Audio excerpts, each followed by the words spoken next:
Gamma rule for class 12, exercise 2C, page 196, serial number 446.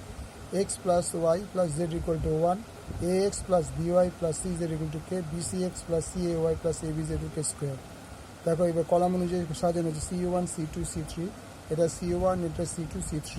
তারপর আমরা কি করেছি আগে দেখো C2 dash C2 minus C1, অর্থাৎ এটা হচ্ছে C2, তার থেকে এই C1টা বাদ যাবে, এটা C2 C1টা বাদ যাবে, এটা C2 বাদ যাবে। আবার C2 C3 দেওয়া আছে C3 মাইনাস C2, তার মানে কি এটার থেকে এই যে বি 1 থেকে 1 বাদ যাবে, বি সি থেকে বি বাদ যাবে, তারপরে এ বি থেকে সি এ বাদ যাবে। তাহলে এইটা যা আছে তাই, এ দুটো বিয়োগ করলে 0, এ দুটো বিয়োগ করলে 0, পরপর যা আছে সাজানো আছে। এবার খেয়াল করে দেখো, যদি 1 দিয়ে আমি শুরু করি তাহলে এই পোর্শনটা থাকে, পরেগুলো 0 দিলে এই পোর্শনটা থাকে, তাহলে 0 দিলে এই পোর্শনটা থাকে, তাহলে 0 0 মানে এটাও 0 হয়ে যাবে, ওটা 0 হয়ে যাবে। সেই জন্য আমরা এগুলো আর ক্যালকুলেশন করলাম না, জাস্ট আমরা এইটাকে ধরে ক্যালকুলেশন করছি। B minus A A B minus C A minus C minus B C A minus B into C minus B. তাহলে এই দুটো আমরা মাল্টিপ্লাই করলাম, মাল্টিপ্লাই করে এই চেহারাটা দেখে নাও তোমরা, এটা করে এটাকে আবার সাজালাম। A B square minus A C square ব্র্যাকেটে square B plus square C minus B square C plus B C square. কেন করলাম? কারণ আছে, দেখো এখানে এ কমন নিলে B square minus C square থাকে, তার মানে এটা B plus C B minus C করা যাবে।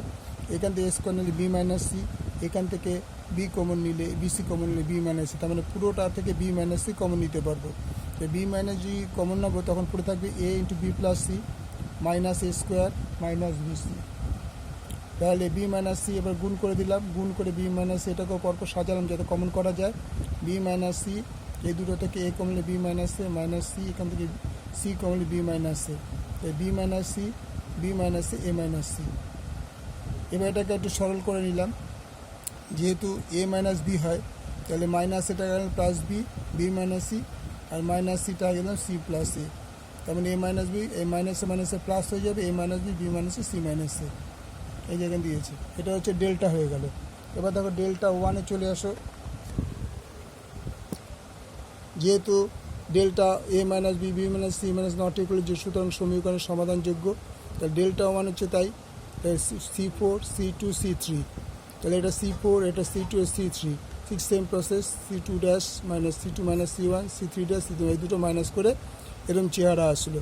এবার যখন দুটো 0 থাকবে তখন সেই পোর্শনটা পুরোটাই 0 হয়ে যাবে। তাই আমি যখন এইটা কমন নেব, এক কমন নেব, তো এইটা থাকবে, তখন এই দুটো আমরা বসে গেল। কিন্তু 0 যখনই আমরা এই পাশে বসাবো পরের স্টেপটায়, তখন পুরোটাই 0 হবে। তারপরের স্টেপটা যখন 0 বসে পুরোটাই 0 হবে, সেজন্য আমরা এটা বসালাম না, এখানে তাও দেখিয়ে দিচ্ছি তোমাদের, মাইনাস 0 প্লাস 0, তার মানে পুরোটাই 0। এবার আমরা কী করলাম, এটাকে মাল্টিপ্লাই, মাইনাস এটাকে মাল্টিপ্লাই, দেখো দুটো মাল্টিপ্লাই করেছি, মাল্টিপ্লাই করে এরকম চেহারা এসেছে। তাহলে X equal to delta 1 by delta, ডেল্টার মানটা আমরা এখানে পেয়েছিলাম, এটা ডেল্টার মান, সেটা এখানে বসিয়ে আমরা অ্যান্সার পেলাম এ square plus K C minus A B plus C A minus B minus C. ভালো করে দেখে নাও তোমরা একবার, তো তোমার পেজটা আমি তোমাদের উপরে উঠিয়ে দিচ্ছি, একবার দেখে নাও, পুরো পোর্শনটা দেখে নাও।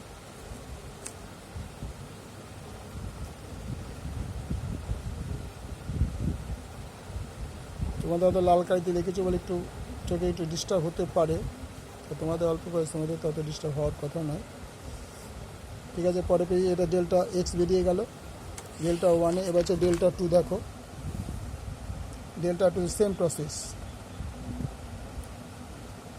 C2 dash C3 minus C1 C dash C3 minus, same process.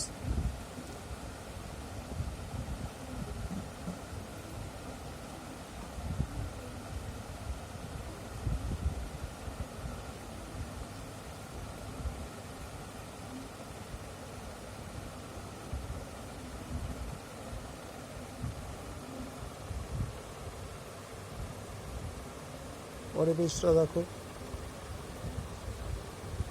এটা জেড পর্যন্ত করা হয়েছে, ডেল্টা জেড ইকুয়াল টু বেরিয়ে গেছে, দেখো জেড ইকুয়াল টু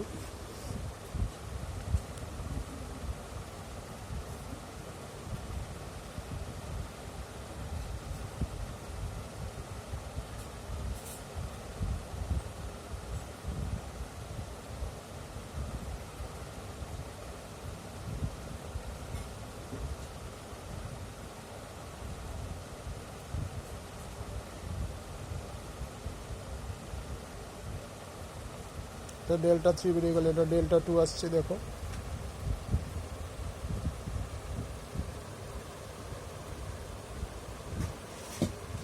ডেল্টা 2 এটা।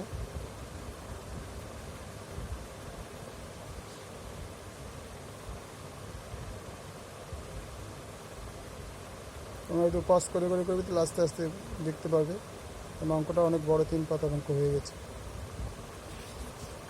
এবার ডেল্টা,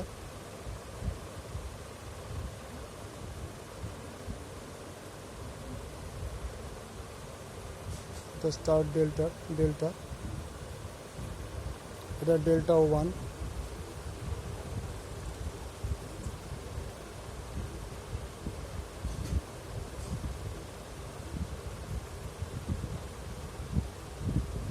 এটা ডেল্টা 2,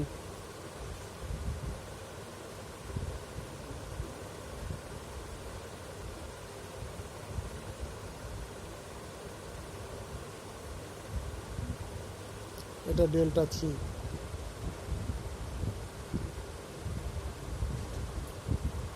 ওকে, ভালো লাগলে লাইক করো, সাবস্ক্রাইব করো, শেয়ার করো বন্ধুদের মধ্যে। ওকে, থ্যাংক ইউ।